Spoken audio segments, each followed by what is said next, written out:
In this session, we're going to talk about set operations. Now, you must understand that in mathematics, there are a lot of operations, okay?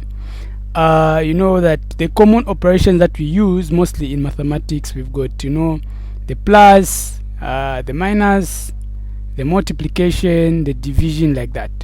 These ones are called operations in math, okay? So they either help you to add two numbers, to subtract, multiply, or even divide them. However, sets, on the other hand, also have their own operations, and that's what we're going to talk about in this session. Basically, there are four set operations that you need to understand, okay? The first one that you need to know is the union, okay? You have to know what we call the intersection. You have to know what we call a complement. Now, there are two types of complements that you need to know. We've got what we call a relative complement, and there's what we call an absolute complement. You'll notice the difference as we move on. Let's start with a relative complement, or let's start with a union. Now, someone might ask, what is the union of a set? Okay, so when we're talking about the union of a set, let's say we've got set A and set B. Now, the union of the set will be the set of elements which will belong to A or to B. Okay, what do we mean? The operation for a union, we say it is A union B. So that is a symbol, okay? So this U, it is what we call the operation. Okay, now we're saying the set of elements which will belong to A or B. Okay, so this is to say, if you're going to express this in set builder notation, you're going to say, if let's say X is one of the elements in A and B, we're going to say X is such that X will be a member of A, or X is a member of B. So this would be the set builder, notation. Now, you must also understand that A union B itself can be represented on a diagram. This diagram is what we call a Venn diagram. Okay, so let's say this is our Venn diagram.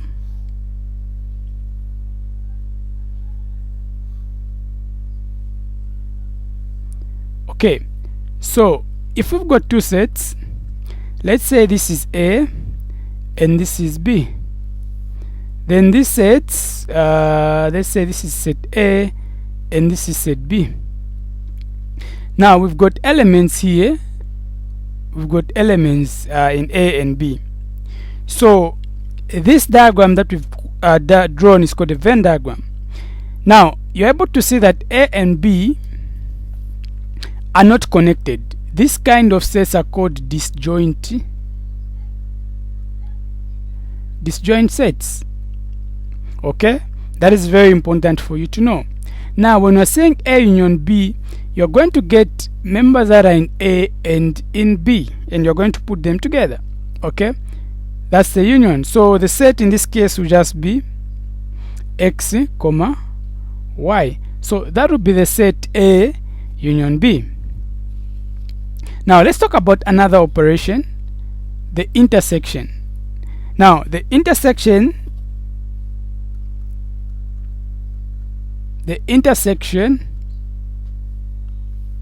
will just be, the set of elements which will belong, like in our same analogy where we had A and B.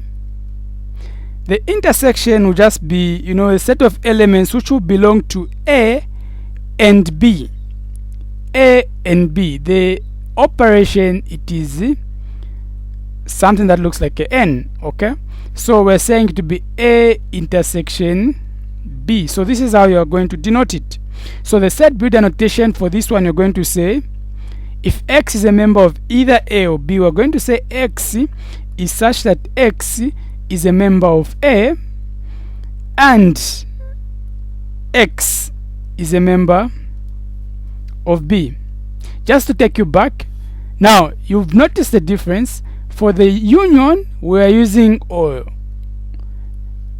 Now for the intersection we are using and.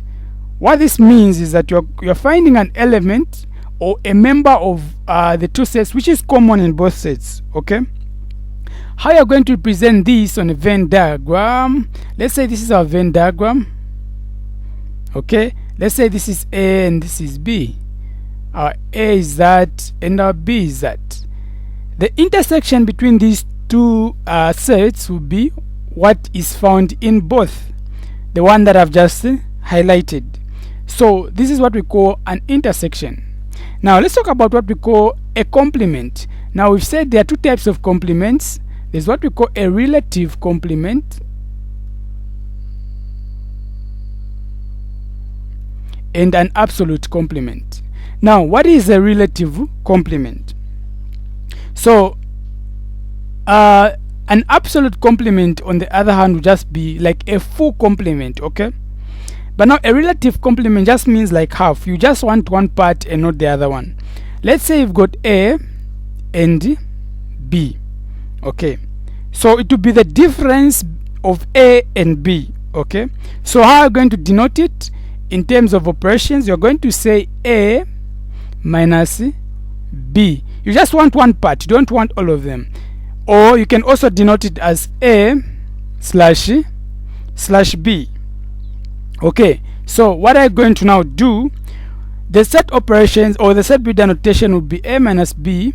This will just be, you're going to say X is such that X is a member of A and X is not a member of B, because you only want A, you don't want B. So X, you're just getting the elements that are found in A. How are we going to represent this on a Venn diagram? Let's say this is our Venn diagram. Okay, this is the universal set, and let's say this is A and this is let's say B. Okay, let's say this is A and this is B. So if you're going to say you want A minus B, you just want the elements that are found in A excluding B. So that is a relative complement. As you go on, you're going to realize that A minus B is the same as A intersection B complement. What this means is that you're finding the what is found in A and what is not found in B. Okay, so you have to understand that. Now let's talk about the last term, what we call the absolute complement. Now even the name itself, you're able to guess we're talking about something that is very complete. Okay, absolute. Okay, if we say A, this is a symbol for a complement. Okay, so this is a set of elements which do not belong to A but would definitely belong to the universal set. Now the universal set, like we earlier said in previous sessions, it is just the totality of the whole set, everything. Okay, so how are you going to represent this in set builder notation? A complement is just the same as, if you're going to say X being a member of A, you're going to say, or X being members of the universal set, you're going to say X is such that X will be a member of the universal set and X is not a member of A. Now what does this say? In simple terms, we're saying we want all elements that are in the universal set, but we don't want those ones which are found in A, despite A being a member of the universal set. Now another operation, the way you can write this A complement is just the same as universal set minus A. Okay, then how are you going to represent this on a Venn diagram? Okay, so let's say this is a universal set and let's say this is our M. So if this is A, everything that is not in A, that will be the complement of A. Okay, in this case we're saying the region that I've shaded is just the same as A, complement. So this is what you need to know about set operations.